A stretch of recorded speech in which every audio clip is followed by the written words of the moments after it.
போயிடு போடா.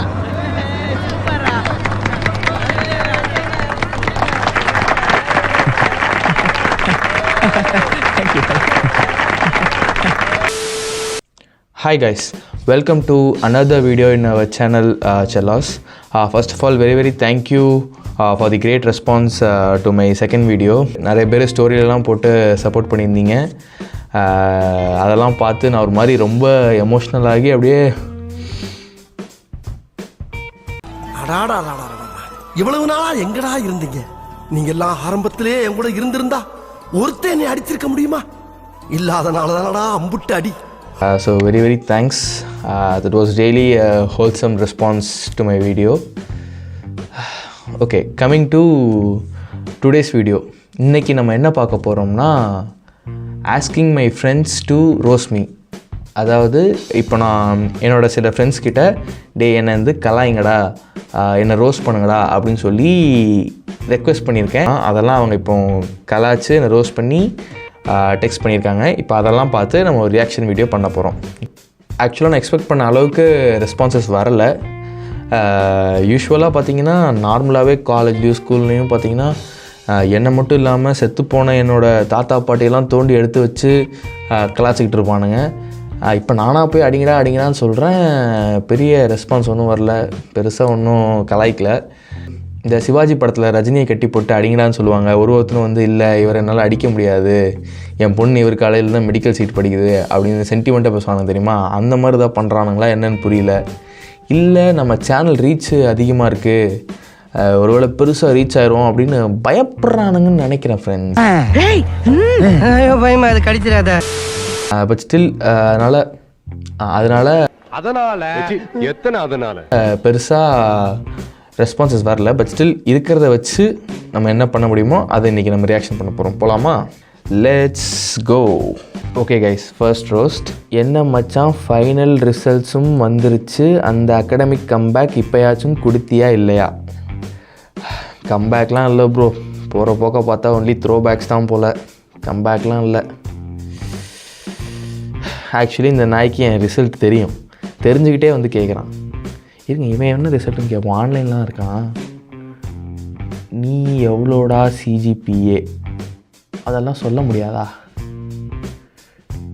9 அபோவா பிலோவான்னு மட்டும் சொல்லு. எனக்கு தெரிஞ்சு நான் அப்போது தான் வாங்கியிருப்பான், மோஸ்ட்லி அப்போது தான் வாங்கியிருப்பான். அப்போது தான் இந்த மாதிரி பண்ணும்போது தான் காண்டாகுது. இந்த நல்லா படிச்சுட்டு மார்க் வாங்கிட்டு வந்து சீன் போடுறானுங்க பார்த்தீங்களா, அவனுங்களுக்கு கூட மன்னிச்சிடலாம் ஃப்ரெண்ட்ஸ். ஆனால் இவனுங்கள மாதிரி படிக்கலன்னு சொல்லிட்டு 9க்கு மேலே வாங்குறாங்க பார்த்தீங்களா, அவனும் உண்மையாகவே கொட்டையை வெட்டி 9 ஆக்கி விட்டுறணும். அப்போ தான் சரிப்படுவானுங்க. இதே வேலையாக பண்ணிட்டுருக்கானுங்க. பேசினாலே கடுப்பு தான் ஆகுது. வேணாம், நம்ம அடுத்த ரோஸ்ட் போவோம். அந்த நாய் எச்ச நாய் போடா போட்ட. ஓகே மச்சான், நீயும் நானும் எப்பயும் ஒன்றா தான் டீ கடைக்கு போவோம். நான் எப்பயும் அட்வான்ஸ் சிகரெட் அடிப்பேன், அப்போலாம் நீ போய் தள்ளி நிற்ப. எனக்கு அப்போவே தெரிஞ்சிருச்சு உனக்கும் அட்வான்ஸுக்கும் ஆகாதுன்னு.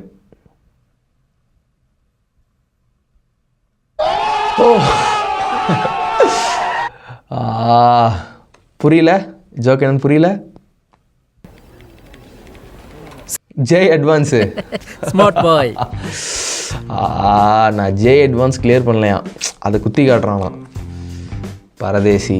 டேய், நீ ரோஸ் பண்ணுறதுலாம் ஓகேடா, ஆனால் சர்க்காசம் பண்ணுறன்ட்டு ஆடியன்ஸ்க்கு புரிகிற மாதிரி பண்ணுறா. எனக்கே 2 செகண்ட் கழிச்சு தான் புரிஞ்சுது. உங்களை வச்சுக்கிட்டு ரைட்டு ஃப்ரெண்ட்ஸ். அடுத்த ரோஸ்ட் போவோமா? திருமண வாழ்க்கை எப்படி இருக்கும் ஐயா, நீ இன்னும் அவளை மறக்கலல்ல.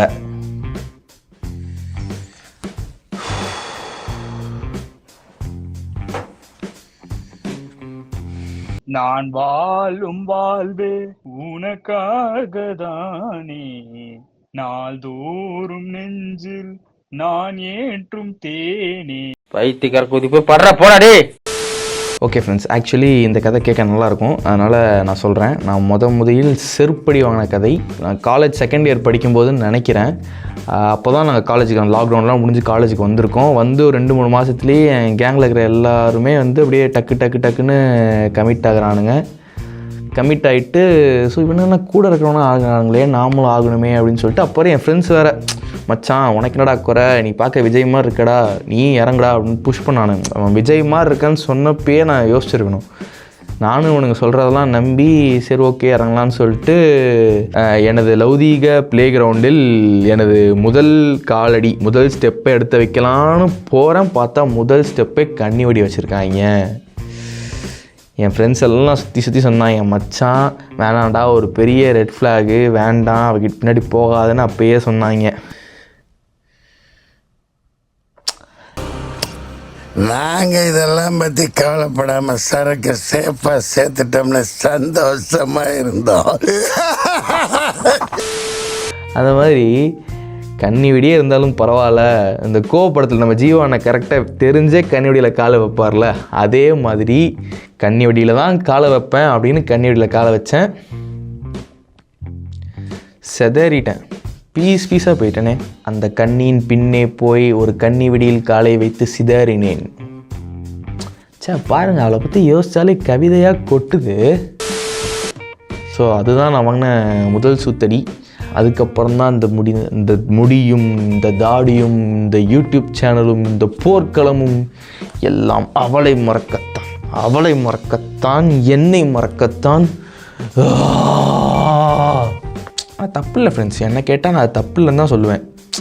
ஒரு வாழ்க்கையில் சூத்தடி வாங்கி தான் நம்ம கற்றுக்கணும்.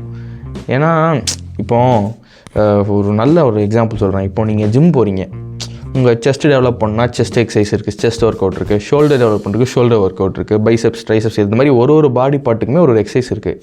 ஆனால் சூத்துக்கு மட்டும் தனியாக ஒரு எக்ஸசைஸ்னே கிடையாது. ஸோ நீங்கள் சூத்தடி வாங்கி தான் உங்கள் சூத்தை ஸ்ட்ராங் பண்ணிக்கணும். சே இது ஆட்டோ பின்னாடி எழுதலாம் போலே. இது அந்த ஆட்டோ பின்னாடி எழுதிட்டு அந்த ஆட்டோக்காரன் சுனியை பிடிச்சி நீயே ஓம்பு.